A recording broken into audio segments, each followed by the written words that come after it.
Hello students, हमने अपने पिछले वीडियो में स्तरीकरण के अर्थ और स्तरीकरण की विशेषताओं के बारे में बात करी थी। आज हम बात करेंगे स्तरीकरण के आधार क्या होते हैं, बेसिस क्या होते हैं, बेसिस ऑफ सोशल स्टैरिफिकेशन। देखिए, मैंने आपको पिछले अपने वीडियो में बताया था कि स्तरीकरण जो है वो प्रत्येक समाज में पाया जाता है और हर जगह जो है उसके आधार अलग अलग होते हैं। ठीक है। पार्सन्स ने व्यक्ति की परिस्थिति के आधार पर स्तरीकरण के आधार बताए हैं और उन्हीं को ही देखते हुए सोरोकिन और वेबर ने स्तरीकरण के 3 प्रमुख आधार बताए हैं, जिसमें आर्थिक, राजनैतिक और व्यवसायिक प्रमुख हैं। कार्ल मार्क्स की अगर अपन बात करें तो कार्ल मार्क्स ने स्तरीकरण के 2 आधार बताए हैं, पहला पूंजीपति वर्ग और दूसरा श्रमिक वर्ग। किंतु हम जो यहाँ पर बात कर रहे हैं वो स्तरीकरण के सभी आधारों पर हम बात करेंगे। सबसे पहले हम बात करते हैं प्राणी शास्त्रीय आधार। अब स्तरीकरण का प्राणी शास्त्रीय आधार जो है वो क्या होता है। स्तरीकरण जो है उसके प्राणी शास्त्रीय आधारों में हम लेते हैं लिंग को ले लेंगे। ठीक है, लिंग ले लिया, आयु को ले लिया, प्रजाति जिनको हम रेस बोलते हैं, जन्म बर्थ के आधार पर, शारीरिक और बौद्धिक कुशलता के आधार पर, या सामाजिक सांस्कृतिक आधार, संपत्ति और व्यवसाय। ये कुछ आधार हैं जिनके ऊपर हम आज बात करेंगे। तो सबसे पहले जो अपन बात करेंगे वो है प्राणी शास्त्रीय आधार। प्राणी शास्त्रीय आधार क्या होते हैं कि जिसमें लिंग के ऊपर अपन ने जैसे बात करी कि लिंग के आधार पर स्त्री और पुरुष जो है वो समाज में 2 स्तर पाए जाते हैं। कई पद ऐसे भी हैं जो केवल पुरुषों के लिए निर्धारित है, जिनमें महिलाएं नहीं जाती हैं, और कुछ पद ऐसे होते हैं जो केवल महिलाओं के लिए होते हैं, उनमें पुरुष नहीं जाते हैं। तो ये जो है कुछ स्तरीकरण पाया जाता है। इसी के आधार पर यदि हम आयु की बात करें, जो है एज जो है वो भी स्तरीकरण का आधार मानी जा सकती है। प्रत्येक समाज में कई ऐसे पद होते हैं जो एक निश्चित आयु के व्यक्तियों को ही प्रदान किए जाते हैं। जैसे आप देखिए कि परिवार के अंदर जो बुजुर्ग व्यक्ति होते हैं उनका सम्मान जो है वो एक किशोर या युवा से ज़्यादा होता है। प्राय हम मानते हैं कि बड़ी आयु के जो लोग होते हैं वो तजुर्बेकार होते हैं।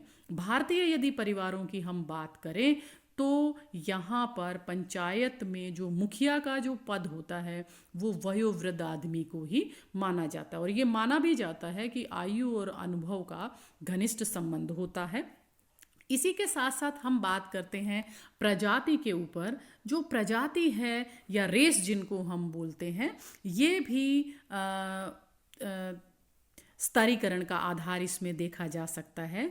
जिस प्रजाति के लोग शासन और सत्ता में होते हैं, संपन्न होते हैं, वे अपने आप को दूसरी प्रजातियों से श्रेष्ठ मानने लग जाते हैं। इसी के आधार पर यदि हम बात करें कि जन्म का आधार भी जो है वो स्तरीकरण को उत्पन्न करता है। जो लोग उच्च कुल वंश के जाति में जन्म लेते हैं वे अपने आप को दूसरों से श्रेष्ठ मानते हैं। इसी के साथ साथ शारीरिक और बौद्धिक कुशलता भी, जैसे मान लीजिए वर्तमान समय में व्यक्ति अपनी परिस्थिति का स्तर जो है वो अपनी शारीरिक कुशलता, मानसिक कुशलता, योग्यता के आधार पर करता है। जो लोग अकुशल, पागल, आलसी, अयोग्य होते हैं उनका स्तर समाज में निम्न होता है, जबकि जो लोग बुद्धिमान, परिश्रमी, हष्टपुष्ट और कुशल होते हैं उनका समाज में स्थान ऊंचा होता है। इसी के साथ साथ यदि हम संपत्ति को देखें तो संपत्ति जो है वो भी स्तरीकरण का आधार होती है। वे व्यक्ति जिनके पास संपत्ति ज़्यादा होती है, सुख सुविधाएं, वस्तुएं खरीदने की वो क्षमता रखते हैं, उनकी परिस्थिति अधिक होती है। इसके साथ साथ हम व्यवसाय की बात करें, ऑक्यूपेशन, देखिए व्यवसाय भी सामाजिक स्तरीकरण का प्रमुख आधार होता है। कुछ सम्मानजनक पेशे होते हैं तो कुछ निम्न और घृणित पेशे होते हैं। जैसे डॉक्टर है, इंजीनियर है, कोई एडमिनिस्ट्रेशन सर्विस में है, कोई प्रोफेसर है। इनके जो स्टेटस होता है या स्तर होता है वो समाज में अधिक ऊंचा होता है। इसके बजाय कोई किसी का पेशा बाल काटने का है, किसी का कपड़े धोने का है, किसी का चमड़े का काम करने का है, उनका जो पेशा होता है वो समाज में निम्न स्तर का माना जाता है। इसी के साथ साथ और बहुत सारे स्तरीकरण के आधार हैं जिसमें हम धार्मिक ज्ञान को ले सकते हैं। जैसे जो पंडित होते हैं, जो धार्मिक उपदेश देते हैं, जो साधु संत होते हैं, इनका समाज में स्थान ऊंचा होता है। इसी के साथ साथ राजनीतिक शक्ति, जिसके पास पॉलिटिकल पावर ज़्यादा होती है, सेना की पावर होती है, शासन कर सकते हैं, सत्ता को संभाल सकते हैं, वो जो लोग हैं उनका समाज में स्थान ऊंचा होता है। तो ये कुछ आधार आपको बताए गए हैं। नेक्स्ट हम बात करते हैं इनके अंदर कि और इसके अंदर हम स्तरीकरण के स्वरूपों के बारे में हम बात करेंगे कि फॉर्म्स कौन से हैं, फॉर्म्स ऑफ सोशल स्टैरिफिकेशन। तो बॉटमोर ने जो है मानव इतिहास में प्रचलित सामाजिक स्तरीकरण के प्रमुख 4 स्वरूपों का उल्लेख किया है, जिसका कि हम यहाँ पर वर्णन कर रहे हैं। पहला जो है दास प्रथा। देखिए दास प्रथा क्या होती है कि दास प्रथा असमानता के एक चरम रूप का प्रतिनिधित्व करती है। दूसरे शब्दों में यदि हम ये कहें कि दास प्रथा जो है वो औद्योगिक व्यवस्था के अंदर जो है वो ज़्यादा पाई जाती है, और मनुष्य जो है विशेष रूप से यदि देखा जाए तो जो दास लोग होते हैं, प्राचीन काल में तो इनकी खरीद फरोख्त भी हुआ करती थी। लोग खरीद कर इनको अपने यहाँ पर एज ए दास की तरह रखते थे और वो उनकी सेवा किया करते थे। इसके अतिरिक्त जो है जागीरें जो हैं वो भी किसी भी समाज में स्तरीकरण का आधार होती है। जागीरें जो है वो विशेष रूप से मध्ययुगीन यूरोप में इस प्रथा का ज़्यादा प्रचलन था। जागीर प्रथा के 3 प्रमुख वर्ग हुआ करते थे, जिनको हम पादरी, सरदार और साधारण जन कहते थे, और प्रत्येक वर्ग की जीवन शैली और संस्कृति भिन्न होती थी। और ये इसमें सबसे ऊंचा जो स्थान होता था स्तरीकरण में, वो सबसे ऊंचा स्थान पादरियों का होता था, क्योंकि उन समय जो है यूरोप में चर्च भी जो होते थे वो पादरी के अधीन हुआ करते थे।